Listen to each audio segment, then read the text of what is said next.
Media one പറഞ്ഞിരിക്കുന്നു നല്ല ഭരണം കാഴ്ചവെച്ചത്. പറയട്ടെ, നല്ല ഭരണം നിങ്ങൾ പറയണം. നല്ല ഭരണമെന്ന് നിങ്ങൾ പറഞ്ഞാൽ മീഡിയ വണ്ണിനെ അഭിനന്ദിക്കുന്നു. പറഞ്ഞാൽ മതി, നിങ്ങളിതിന് ഇത്രയും വിഷമിക്കുന്നത്. ഞങ്ങള് രണ്ട് പാർട്ടിയാണെങ്കിലും ഒരു ഹൃദയമാണെന്ന് രാവിലെ ഞാൻ പറഞ്ഞല്ലോ. അത്ര വലിയൊരു പ്രശ്നമായിട്ട് നിങ്ങൾ ഉയർത്തുന്ന കാര്യം ഞങ്ങൾക്ക് ഇത്ര വലിയ പ്രശ്നമായിട്ട് കാണുന്നില്ല. വളരെ രമ്യമായി പരസ്പര ബഹുമാനത്തോട് പ്രശ്നം ചർച്ച ചെയ്ത് പരിഹരിക്കും. ഈ ഹൃദയത്തിന്റെ തുടിപ്പ് കേൾക്കുന്നില്ല എന്നാണോ? കാരണം കാര്യമായി അതൊന്നും തുടിക്കേണ്ടതില്ല. അതെല്ലാം കൃത്യമായി ചർച്ച ചെയ്ത് പരസ്പരം ബോധ്യപ്പെട്ട് പ്രശ്നം തീർക്കാനുള്ള കരുത്ത് കേരളത്തിലെ CPM-നും CPI-ക്കും ഉണ്ട്. അത് നല്ല നേതൃത്വമാണ് രണ്ട് പാർട്ടിയുടെയും. അപ്പോൾ അതനുസരിച്ച് നിങ്ങൾ അതിനുവേണ്ടി വെള്ളം ചൂടാക്കണ്ട. അത് കൃത്യമായി അത് യോജിച്ചവർ തന്നെ പോകും. ഈ പ്രശ്നം ഇതിന് തീർന്നിട്ടില്ല. അപ്പോൾ അല്ല, പ്രശ്നം ഇല്ലല്ലോ. അത് ഞങ്ങൾ ഒപ്പിട്ടൊരു വിഷയമല്ലേ ഉള്ളൂ. ആ ഒപ്പിട്ടതെ സംബന്ധിച്ചിടത്തോളം ചില സംശയങ്ങളും ആശയങ്ങളും അവർ പറഞ്ഞല്ലോ. അത് ബഹുമാനത്തോടു കൂടി സ്വീകരിച്ച് എന്താണ് പരിഹാരം എന്നുള്ളത് CPM-ന്റെ ഭാഗത്തു നിന്നും പറഞ്ഞിട്ട് ആ പ്രശ്നം മന്ത്രിസഭയിൽ ചർച്ച ചെയ്ത് തീരുമാനമെടുക്കേണ്ട ഒരു കാര്യം നിങ്ങൾ മനസ്സിലാക്കണം. ഒരു പാർട്ടി ടു പാർട്ടി ഇടതുപക്ഷ ജനാധിപത്യമുള്ള എല്ലാ ഘടകകക്ഷികൾക്കും ജനാധിപത്യപരമായ അവകാശമുണ്ട്.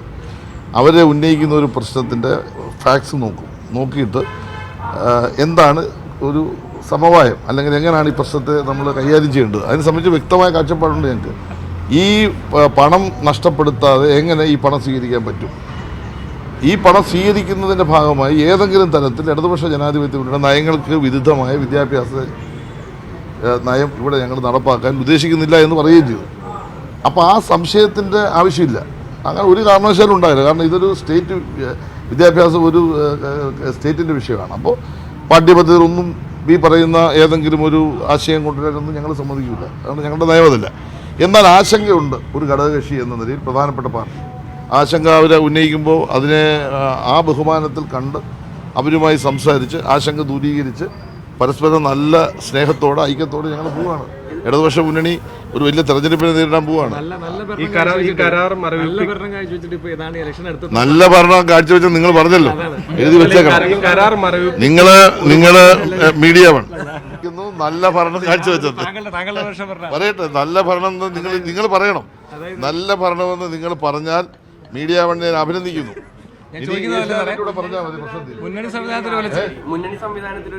ഒരു കല്ലുകടിയില്ല. വളരെ സ്മൂത്തായിട്ട് ഇടതുപക്ഷ ജനാധിപത്യ മുന്നണി പോകും. അതിനൊക്കെ പറ്റിയ നേതൃത്വമല്ലേ ഞങ്ങൾക്ക്. മിനിസ്റ്റർ, ഒറ്റ കാര്യം, ഒരു വ്യക്തത വരുന്നത്, അതായത് ഉപസമിതിയെ നിയോഗിക്കുന്ന ഈ കരാർ താൽക്കാലികമായി മരവിപ്പിക്കുന്നു എന്നുള്ളതാണ് വാർത്തകൾ. അത്തരം അല്ല, അത് ഔദ്യോഗികമായി പറയേണ്ട കാര്യം ഞാൻ അല്ല പറയേണ്ടത്. എൻ്റെ പാർട്ടിയുടെ സെക്രട്ടറിയും CPI-യുടെ സെക്രട്ടറിയും ഒക്കെ ആയിട്ട് ഔദ്യോഗികമായി പറയേണ്ടത്, അല്ലെ ബഹുമാനപ്പെട്ട മുഖ്യമന്ത്രിയാണ് പറയേണ്ടത്.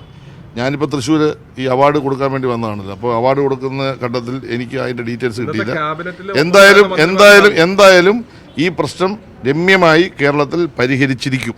ഈ CPI മന്ത്രിമാർ ഇന്നത്തെ ക്യാബിനറ്റിലുണ്ടാവും. അല്ല, അത് പരിഹരിച്ചു കഴിഞ്ഞാൽ പിന്നെ പങ്കെടുക്കുന്ന പ്രശ്നമൊന്നുമില്ലല്ലോ. പങ്കെടുക്കത്തില്ലെന്ന് അവർ ഔദ്യോഗികമായിട്ടൊന്നും പറഞ്ഞിട്ടില്ല. മന്ത്രിസഭാ യോഗം മറ്റു കാരണങ്ങൾ കൊണ്ടാണ് ഉച്ചയ്ക്ക് ശേഷം വെച്ചത്. പങ്കെടുക്കാൻ അതിന് മാത്രം പ്രശ്നം ഇല്ലെന്ന്.